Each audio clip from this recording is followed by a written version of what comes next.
Baik para mahasiswa yang berbahagia, kita lanjutkan tentang pernyataan if menggunakan inputan HTML. Kita lanjutkan ke pemrograman PHP-nya. Nah, di sini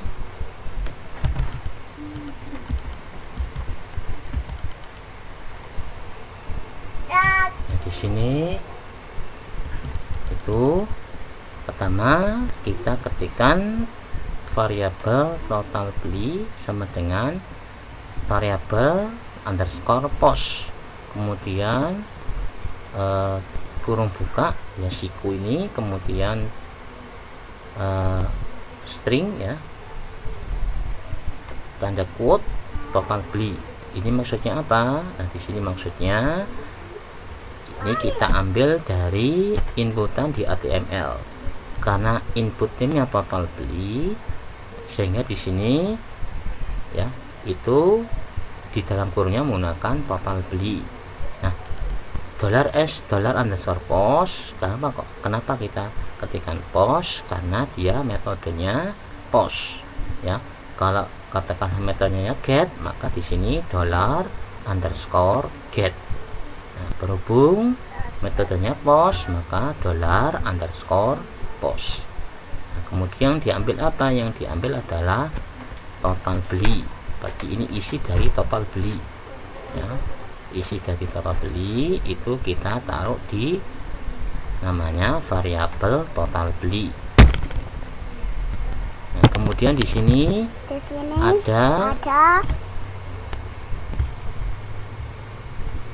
ada kondisi ya, untuk mengetahui apakah total beli itu ada isinya atau tidak. Nah, di sini if iset ini untuk mengetahui kalau dia ada isinya, maka dijalankan proses yang banyak ini ya. Kalau dia tidak ada nilainya, maka dia tidak dijalankan. Seperti ini if iset. Nah, ini iset ini untuk mengetahui apakah ada isi di variabel total beli atau tidak. Nah, kalau ada isinya, maka dijalankan yang di dalam kurung awal ini. Nah, ini ya, ini kita jalankan karena ada isinya. Ini contohnya umpamanya ada isinya, jalankan ya. Kemudian ini int val, ini yang kemarin sudah kita bahas. Ini apa? Ini mengkonversi ke tipe integer ya. Sini total beli ini kita konversi ke tipe data integer. Nah, kemudian di sini inval, ini total beli ya. Di sini kurang ini ya. Ini harusnya ada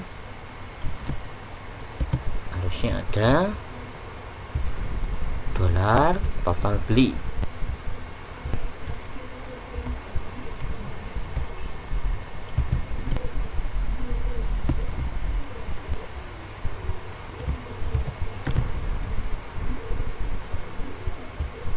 Lanjutkan, ini total beli, kemudian diskonnya 0 ya, jika dia kurang dari 100.000. Kemudian keterangannya sama ya, dia tidak dapat diskon kalau di bawah 100.000. Nah, kemudian dicek ya, if jika variabel total belinya di atas atau sama dengan 100.000, maka ini dihitung diskonnya. Nah, karena dia mendapatkan diskon 10%, maka di sini tulis 0,1. 0,1 ini sama dengan 10%. Kemudian dikali dengan variabel total beli ya, 0,1 dikali total belinya berapa, taruh di variabel diskon. Nah, setelah itu pembayarannya ya, di variabel total bayar sama dengan total beli dikurangi ya, variabel total beli dikurangi variabel diskon. Nah, ini dikurangi yang bayarnya berapa ya, maka total beli dikurangi diskon. Nah, kemudian kita tampilkan menggunakan perintah echo ya. Besar pembeliannya berarti ini total beli, pembeliannya, variabel total beli. Kemudian BR ini apa? Ganti spasi. Kemudian kita tampil lagi diskonnya berapa ya, berarti diskon sama dengan variabel diskon, kemudian ganti spasi BR. Kemudian yang terakhir ditampilkan hijau, ditampilkan total pembayaran. Tapi ini total yang berasal dari mana? Berasal dari variabel total beli dikurangi variabel diskon. Maka ini variabel total bayar. Ya, nah, sampai di sini ditutup dengan tanda tanya kurung siku. Nah, di sini ya, ini penjelasan singkat mengenai pernyataan if menggunakan inputan. Ya, ini keterangan programnya bisa kalian baca sendiri. Nah, kemudian ini hasil programnya. Nah, di sini hasilnya umpamanya kita masukkan besar pembeliannya 200.000 ya. Kemudian kita ketikkan 200.000, kemudian kita klik tombol button ini ya. Tentukan diskon, kita klik, maka akan keluar seperti ini. Ini proses di pemrograman PHP-nya. Ya, besar pembelian 200.000, kemudian diskonnya karena 10% maka diskonnya 20.000. Kemudian total pembayarannya berarti 200.000 dikurangi 20.000 sebesar 180.000.